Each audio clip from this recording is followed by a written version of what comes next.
Hi, welcome to Hope in the Light of Suicide. I'm Tammy White. I'm your host and founder and CEO of the Bobby White Foundation. Thank you for joining us this evening. We got a lot to squeeze in. Of course, we may not get there, but that's okay. That's just part of it. But first, I always have to thank my producer, John Gaston, and Area 52 Media Group. If it wasn't for them, we wouldn't be able to bring you this information and be here and hopefully bring some light and hope to some of you. If you want to do your own show, contact John at Area 52. Any kind of show, he's up for it, I can tell you. And of course, my background tech, Joseph. And our sponsors, Dylan Gaston with the mortgage firm, Anything Mortgages.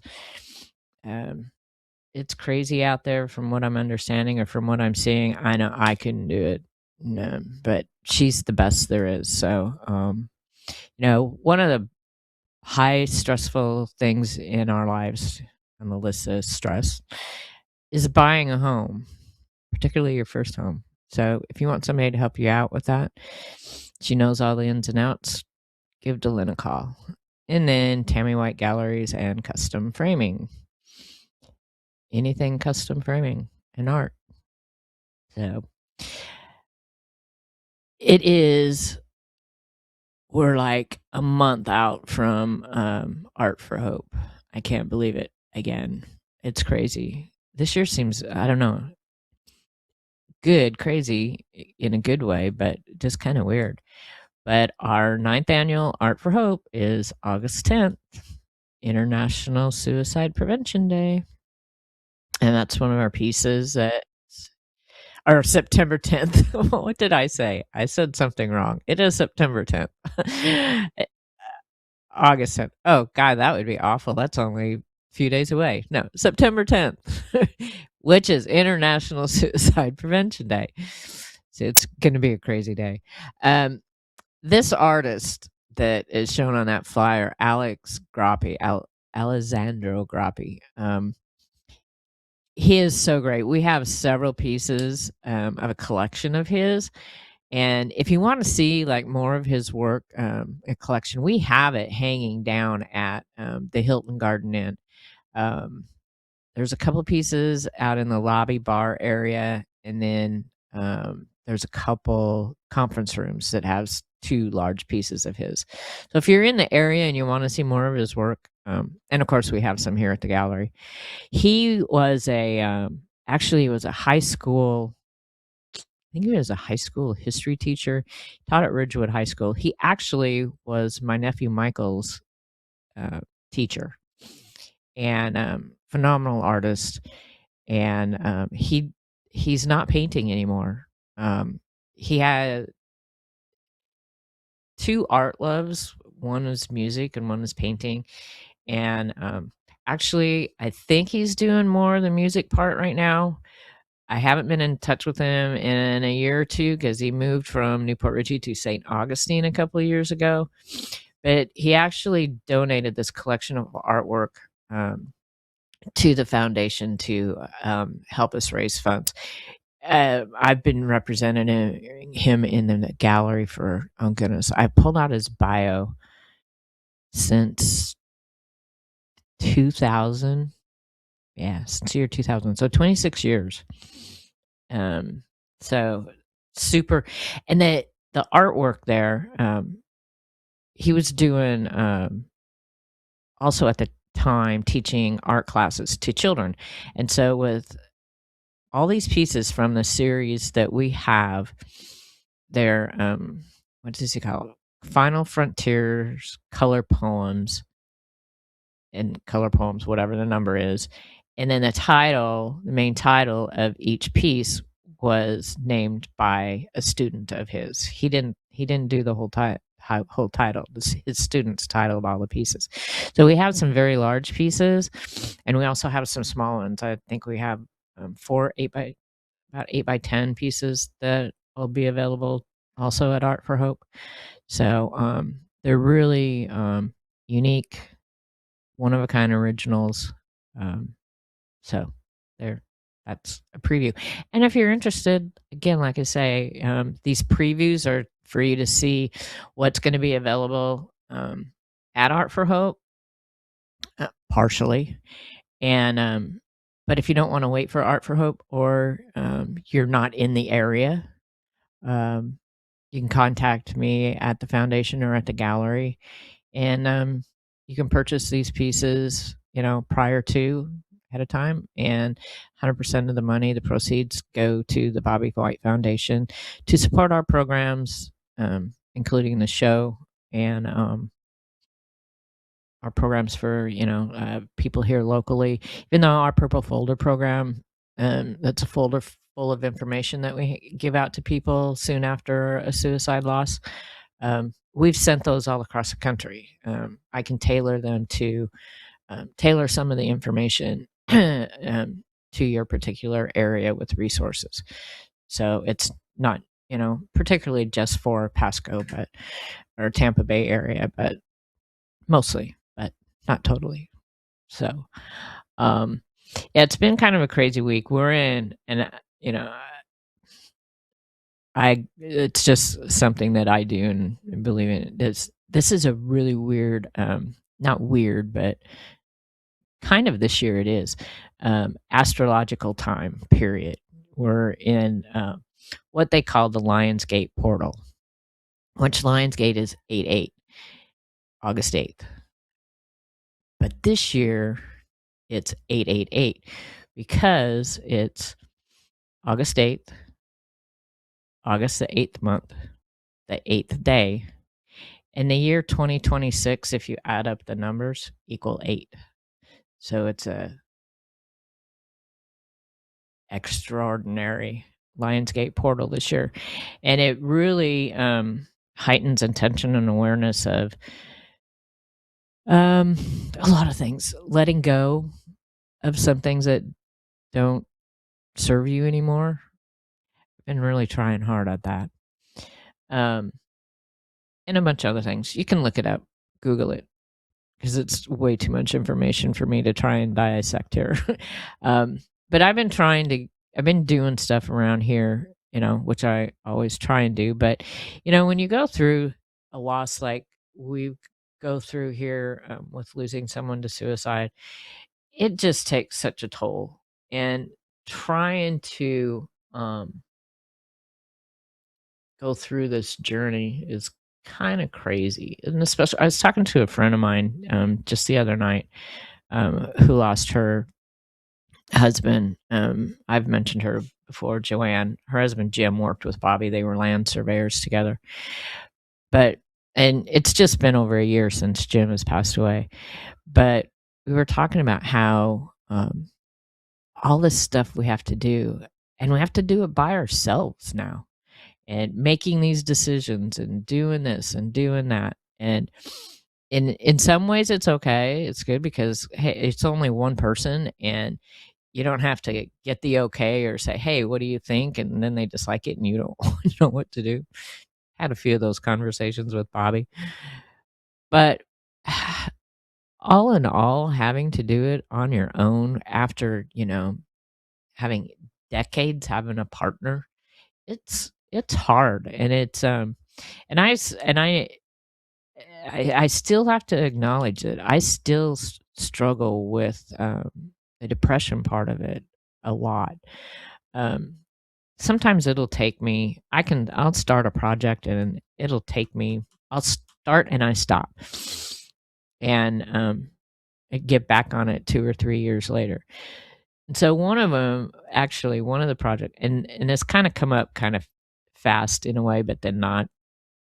A couple years ago, and I'd shown it on the show, I had to have some trees taken down and that were really, really close to the house. And I hated to do it. But one of the oak trees was probably like an inch from growing into the roof. And there were like 3 oak trees in this little area of my house. It's like a corner thing where the laundry room and the living room is. And they grew so much. I realized, because years and years ago, Bobby had diverted it's called dirty water. The water from our washing machine, instead of going, we're on a septic tank, instead of going into the septic tank, to just go out into the yard. Well, that water had made these trees really, really grow a lot. There were 3 oak trees and a cherry laurel, and the cherry laurel wasn't even here when we moved here. It was a volunteer tree from a bird, and it grew so big. It was the biggest cherry laurel on our property, and it ended up breaking at the top, which ended up. I've been gonna had been going to do this for quite a while, but the cherry laurel broke at the top, probably about 8 feet from the top. And the only thing that kept it from hitting my roof was one of the oak trees. Well, it was at the beginning of hurricane season, so it's okay, bite the bullet, have him taken down. So I had him taken down and kind of had an idea what to do with the area. I had him leave the stump so I could put pots on it and stuff. Okay, this is 2 years ago. Hadn't done nothing with it. And now there's another tree way in the back down by the shop that's like almost right on a property line between my and my neighbor Kathy's house. And about a year ago, we had a chunk of the top taken down because a piece fell off.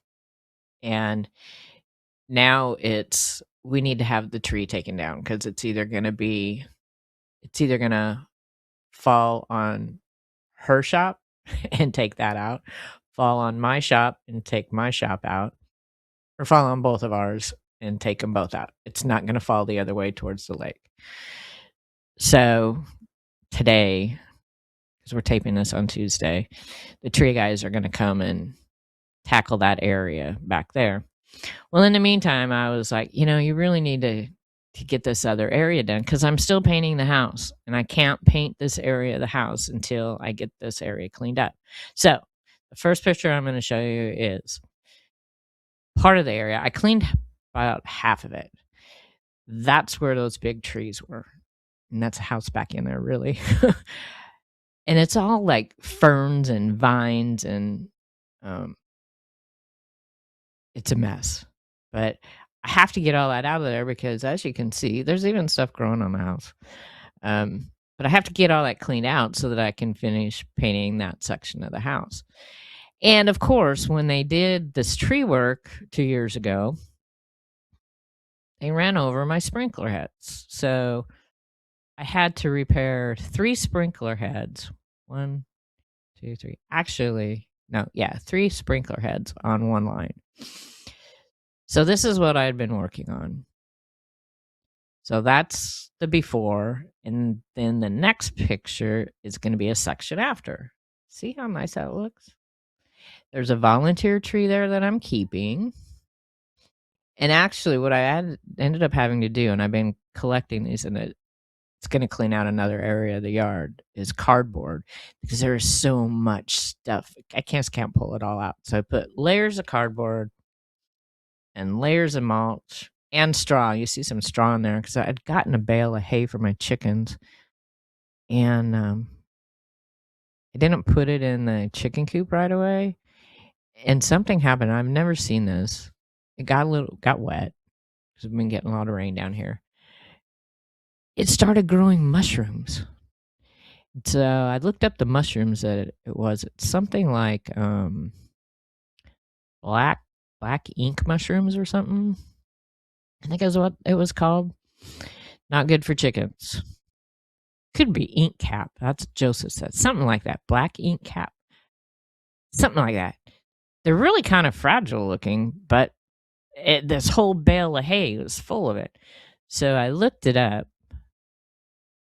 and my chickens can't have it. So, but it's good for your garden. So, been doing that side of the house with at least the bale of hay didn't go to waste. So, and then, this is all outside work that Bobby's supposed to be doing. Of course, I would help him. He would never do this totally on his own. But it's part of the it's just part of the process, and then so that, it just continues on. It's like, these are all things that I have to do by myself now, and I don't really mind because actually, um, working out in the yard kinda makes me feel closer to him because that was his thing. He was the outdoorsy guy. I mean, I'm outdoorsy too, but he that was his thing, was to take care of the outside, of our property. And if you don't, I mean, there's areas of our property now that I really have to tackle, and that was one of them that it takes no time for it to just be a jungle. Mother Nature will take back, believe me. Um, but it's been a lot of work, and moving mulch because 'cause I'm hoping I'll get some more mulch, free mulch, from my tree guys, um, for some more areas of my yard. But, it it's it's a lot, but trying to balance things is is what kinda like what like this time period is letting go of some things, doing some things that need to be done, and not getting too much in my head, which I have a really bad tendency of doing that at times. So I felt really good doing that, cleaning up that area. I mean, it looks really nice. The edging is actually, I am really incorporating a lot of permaculture into our yard. So, like the edging of these areas are either rocks on the property or tree limbs, which Lordy knows I've got lots of tree limbs and branches. But then it's like I do have to work too, and that's what we're going to talk about is right now. Is I'm still reading through the book Build the Life You Want, the art and science of um, the, the art and science of getting happier. And one of the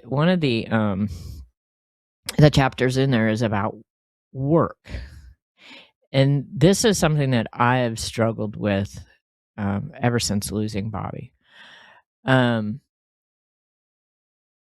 I and I struggled with it a little bit when I lost Michael, not to the degree that I did this time with losing Bobby, but I did, thinking about it, I did struggle with this too, when I lost Michael, because I had my own frame shop in Pompano Beach.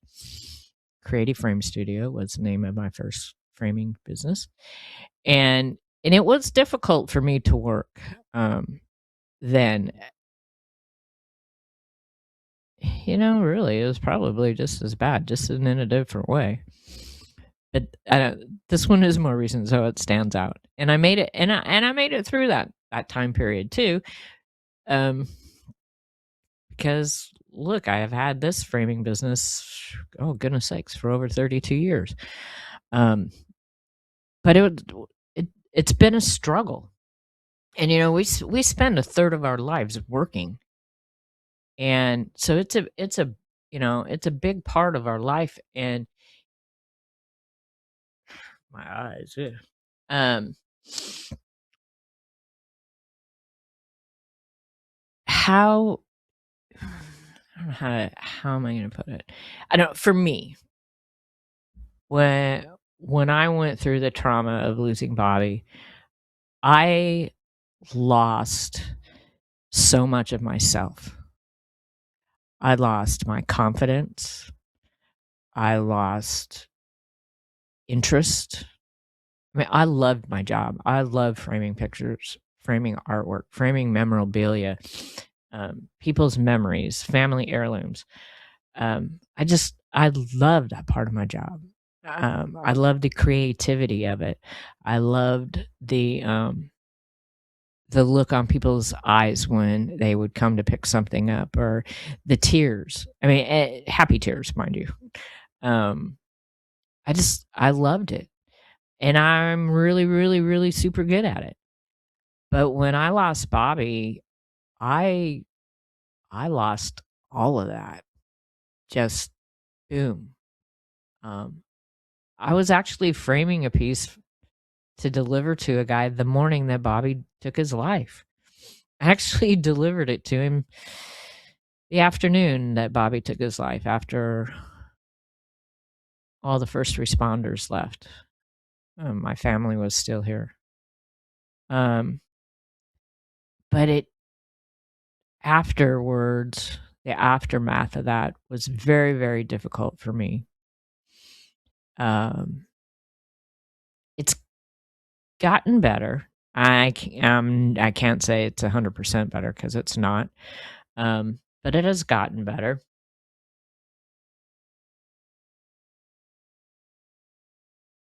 Once I get into it, I lost my focus too. It's hard to focus and concentrate.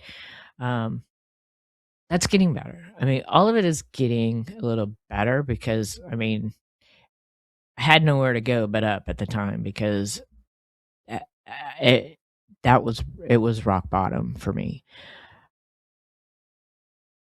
I still did my work, not, and eh, quality was never affected at all. It was just hard for me. My customers wouldn't know it.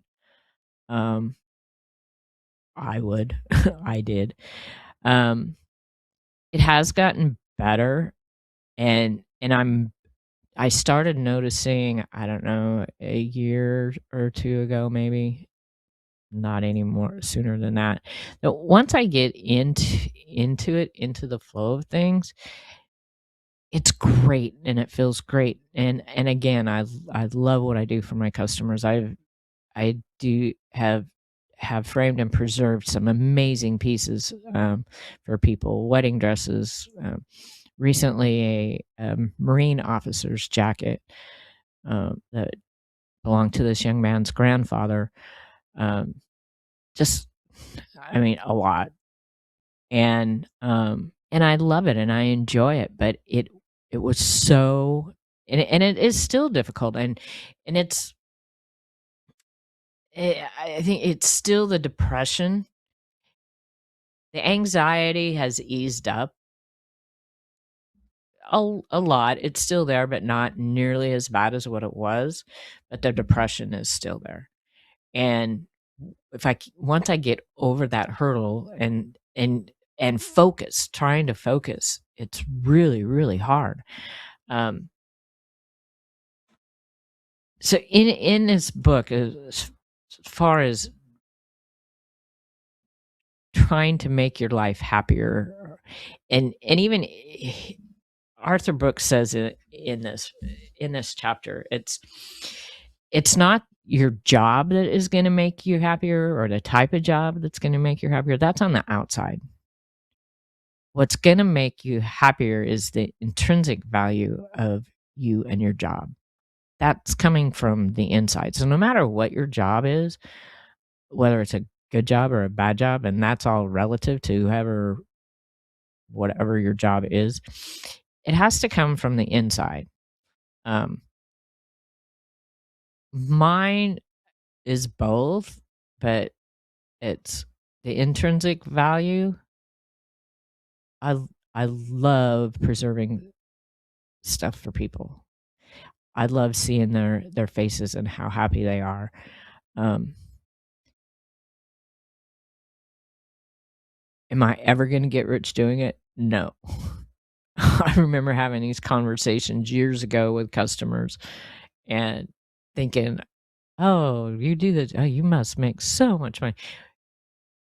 The art and framing industry is a tough industry, just like any industry in the arts is hard. But I couldn't imagine doing anything else. There was a time period after Bobby died that, and my mom used to say this to me all the time: "Why don't you get a real job?" I have a real job. I have my own business. Get a real job. So I'm going to go through these because, again, oh, it the chapter, and I love the title of the chapter, is "Work That Is Love Made Visible." Okay, so like for me, and you can do this within the job that you have now, or maybe you'll change, because trauma changes you. I am not the same person that I was when I left this house that morning. I'm not, I never will be. But we have to figure out for ourselves on the inside. He has 4 challenges for making this work-life balance and this happy part. Your career goals. It's not going to be the same for everybody. He has a story in here, and I have to tell this really quick because he talks about 2 different people and true stories. And one guy has this job. It's I'll just say he's an accountant. He goes to work every day. It's a safe job, blah, blah, blah, blah. He's not happy. He comes home, complains every day. And his wife asks him, "What do you like to do?" He says, "I like to drive and I like to talk to people." And so she jokingly said, "Why don't you be an Uber driver?" Well, he became an Uber driver. His pay got cut a little bit, but he was much happier. He got to drive and he got to meet awesome, awesome people. Another challenge is your career path. That may change. Everybody has different ways to their career path. Some people stay in the same job all the time. Some people change jobs every decade. Some people change jobs all the time. And there's no right or wrong. Addiction. This is the one thing that people in our situation really have to be cognitive of. Just like with drugs, alcohol, work can be an addiction, and not in a good way. Because just like drugs and alcohol, work can be used to suppress what we're feeling, suppress what we're going through, and not dealing with it. And your identity. Your identity isn't solely your job. Find what makes you happy. I love my job. I love what I do. And then secondary, I started the foundation so that I can help people in other ways. Now, we're running out of time again. So, my quote for today. No, let's do the quote first. There we go. Work is love made visible. If you can do that, that helps your heart. Remember to put those numbers in your phone, memorize them, because you can bring someone hope. I truly believe it. Even yourself. Take care. Have a great night.